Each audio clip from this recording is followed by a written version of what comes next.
Hello friends, good morning. কেমন আছো তোমরা? আশা করি সবাই খুব ভালো আছো আর আমিও খুব ভালো আছি। আমি ঘরকন্যা চ্যানেলে তোমাদের আরও একবার স্বাগত জানাই। তো আজকে সকালে সমস্ত কাজকর্ম হয়ে গেছে, জলখাবারও খাওয়া হয়ে গেছে, তো একবারে দুপুরে রান্না নিয়ে চলে এসেছি তোমাদের সামনে। তো চলো এখন থেকে আমি আমার ব্লগটা শুরু করছি তোমাদের সঙ্গে। তার দুপুরের মেনু আজকে বেগুন ভাজা, আলু পটল সোয়াবিনের তরকারি আর শিম পাতুরি, গোটা গোটা শিমের পাতুরি। তো শীতকালে নানান সবজি নানান রকম ভ্যারাইটিস রান্না করা যায়।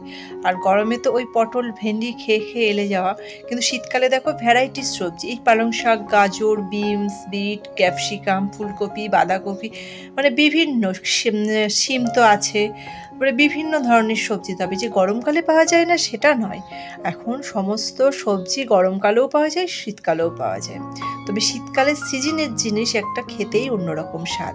তো বললাম না, বেগুন ভাজা আমার হয়ে গেছে, আর আজকে রান্না করব আলু পটল সোয়াবিনের তরকারি আর গোটা গোটা শিমের পাতুরি। তা দেখতে থাকো আমি আজকে কি করে রান্না করি। আলু পটল সোয়াবিনের তরকারি তোমাদের সঙ্গে আমি আগেও শেয়ার করেছি, এখনও করছি, একই রকমভাবে করবো, হালকা পাতলাভাবেই করব।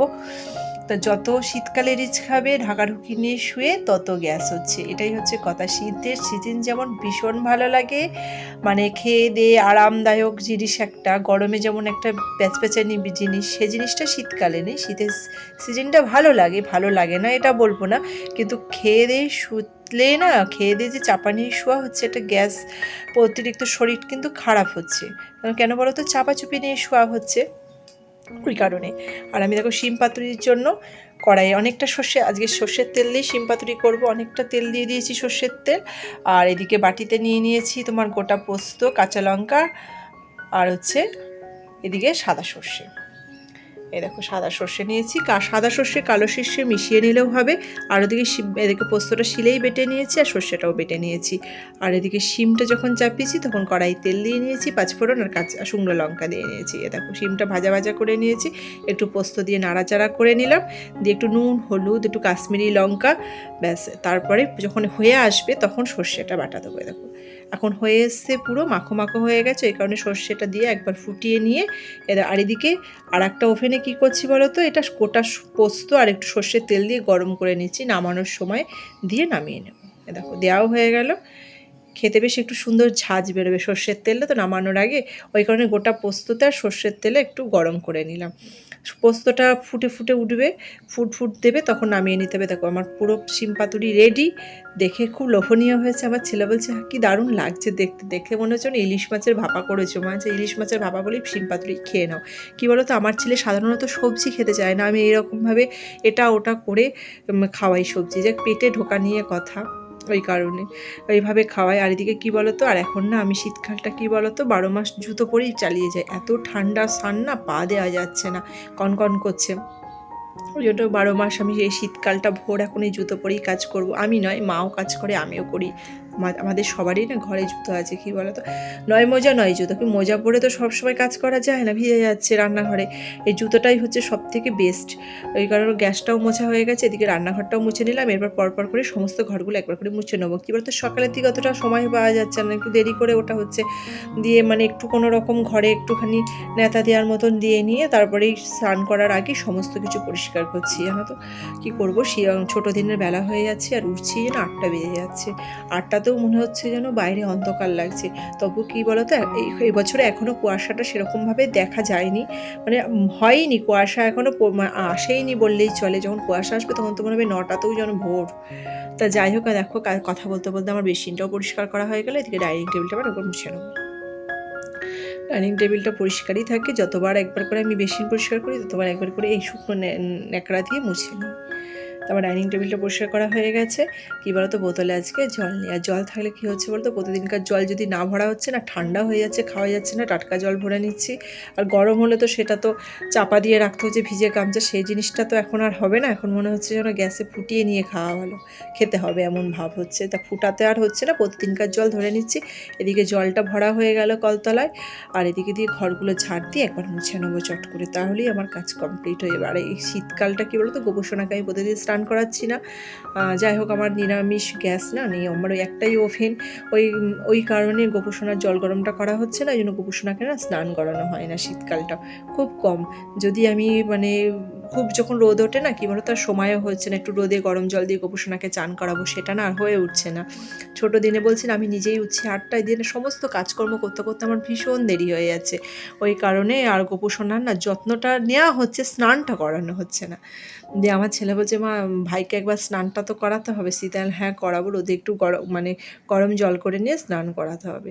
তা দেখি সময়টা কবে বার করতে পারি। তো গোপুসোনাকে আমি স্নান করিয়ে সোয়েটার ফোয়েটার পরিয়ে দিয়েছি, এখন চলুক 15-20 দিন আবার সোয়েটার কাছিয়ে একদিন স্নান করাতে হবে, অনেক কদিন হয়ে গেছে। আর কি বলতো, মা সেবা দিচ্ছে, আমি দেখো ঘরমর ঝাড় দিয়ে মুছে স্নান করে, আর মা গোপুসোনাকে সেবা দিয়ে দিয়েছে। মাঝখানে আমার 2 দিন আমার ছেলেও দিয়েছিল। আর আজকে রান্নার মধ্যে তোমরা তো জানোই, শিম পাতুরি, বেগুন ভাজা। এই মুগের ডালটা আমার তৈরি নয়, আমার বাড়ির পাশে এক মাইমা আছে, ও দিয়ে গেছে আমার ছেলেকে একবারই মুগের ডাল। ওই কারণে সবার, ও তো এতটা খেতে পারবে না, সবার হয়ে যাবে, ওখানে খেয়ে নেবো, শেষ করে দেবো বলে একবারে নিয়ে বসে পড়েছি। আর এদিকে আলু পটল সোয়াবিনের তরকারি তো তোমরা জানোই। তো চলো খেয়ে নিই, একবারে সব বেড়ে নিচ্ছি। 3 জনাই বসে পড়েছি আজকে, না হলে কি বলো তো, ছেলেকে খাইয়ে তারপরে আমরা খাই। তা আজকে না একসঙ্গেই বসে পড়েছি সবাই। আর কি বলো তো, 1:30টা বেজে গেলে না বেলা ধরে রাখা যাচ্ছে না, মনে হচ্ছে এই খেতে খেতেই 2-2:30 বেজে যাচ্ছে, কখন সন্ধে হচ্ছে কখন বিকেল হচ্ছে বোঝা যাচ্ছে না। তো একবারে সব বেড়ে নিচ্ছি, তারপরে মাকে বললাম ওইগুলো সব ঘরে ঢুকিয়ে দিয়ে এসে তুমিও বসে পড়ো। ব্যাস একবারে নিয়ে বসে পড়লাম, ওই খেতে খেতে বাহাতে করে দিতে থাকবো আর ডানাতে করে খেতে থাকবো, ব্যাস খাওয়া কমপ্লিট হয়ে যাবে। এ দেখো সন্ধে হয়ে গেছে, বললাম না, খেয়ে একটু রেস্টে নিতে গেলেই মনে হচ্ছে যেন বিকেল। আর কি বলতো, সেই সন্ধ্যাবেলাতে গাছে জল দেওয়া করা, সন্ধে হয়ে যাচ্ছে। আর বিকেলে কি বলতো, আজকে এমনি হ্যাড্ডা ব্যাডা কিছু খাওয়া হয়নি, আজকে আলুর তরকারি করা হয়েছে।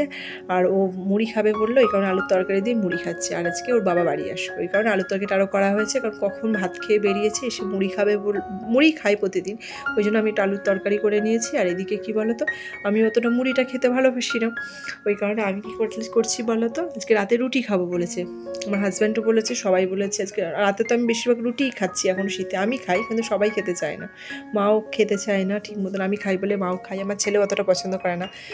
যাই হোক, আমার জন্য সবাই খায়। আজকে ওর বাবাও বলেছে রুটি খাবো, তার জন্য আমি কী করলাম বলো তো, একটু সিমুই করে নিলাম। রুটিটা খাবে, মিষ্টি থাকলে একটু সিমুই না হলে না কেমন একটা খারাপ কেমন একটা লাগে। তা যাই হোক, ওর জন্য একটু সিমুই বানিয়ে নিলাম। আর এদিকে মায়ের জন্য 1 গ্লাস চা করে নিয়েছি। আমি একটু রুটি দিয়ে এখন একটু সিমুই খাবো, সন্ধ্যের টিফিন হয়ে যাবে। মায়ের জন্য 1 গ্লাস চা করে দিয়েছি, মা চা দিয়ে মুড়ি খাবে, আর আমার ছেলে তো আলুর তরকারি দিয়ে মুড়ি খেয়ে নিয়েছে। এ দেখো মায়ের চা মুড়ি মাকে ঘরে দিয়ে গেলাম, আর ওদিকে আমার ছেলেরও খাওয়া হয়ে গেছে।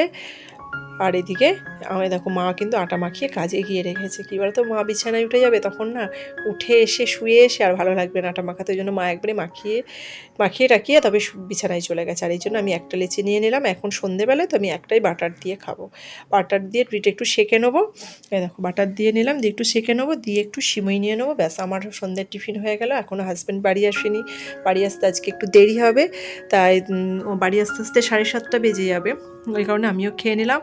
আর কি বলে, অনেকটা সময় কেটে গেছে, কি বলো তো, সন্ধ্যেবেলায় যতই হোক ছেলের পরীক্ষা হয়ে গেছে, এখন না একটু হলেও পড়াতে বসতে তো হবে, ওই কারণে সন্ধ্যেবেলায় তোমাদের সঙ্গে না আর কিছু শেয়ার করতে পারি না, ওকে পড়াতে বসি। তা দেখো একবারে চলে এসেছি রাত এখন 9:30 বাজছে। তো কী বলতো, সবাই তো বলেছিল রুটি খাবো, এখন উল্টে গেছে চাকা, জানো তো। কী বলতো, সেই সকালবেলায় ভাত খেয়ে বেরিয়েছে, বলছে কখন ভাত খেয়েছি, আজকে আর খাবো না রুটি, তুমি একটু ভাত করো কর্মে। তাই প্রেসারে চট করে ভাত করে নিলাম। আর দিনের তো আলু পটল সোয়াবিনের তরকারি, বেগুন ভাজা, শিম পাতুরি, আর এদিকে আমার সমস্ত খাবার পড়ে থাকলো, সিমুই, আটা মাখানো, কী করবো ওগুলো। এ দেখো সিমুইটা পড়েই রয়েছে, সেই আমি একটুখানি খেয়েছি, আর এদিকে আটা মাখানো লেচি সব পড়েই রয়েছে। তাহলে আর কী হবে, এগুলো ফ্রিজে ঢুকিয়ে দেবো আর ভাতটা খেয়ে নেবো। তাহলে বন্ধুরা, আজকের ভিডিওটা আমি এখানেই শেষ করছি। যদি আমার ভিডিওটাতে কিছু ভালো লেগে থাকে তাহলে একটা লাইক করে দিও। তোমরা সবাই সুস্থ থেকো, ভালো থেকো, সাবধানে থেকো। দেখা হচ্ছে অন্য একটি ব্লগে, অন্য একটা দিনে।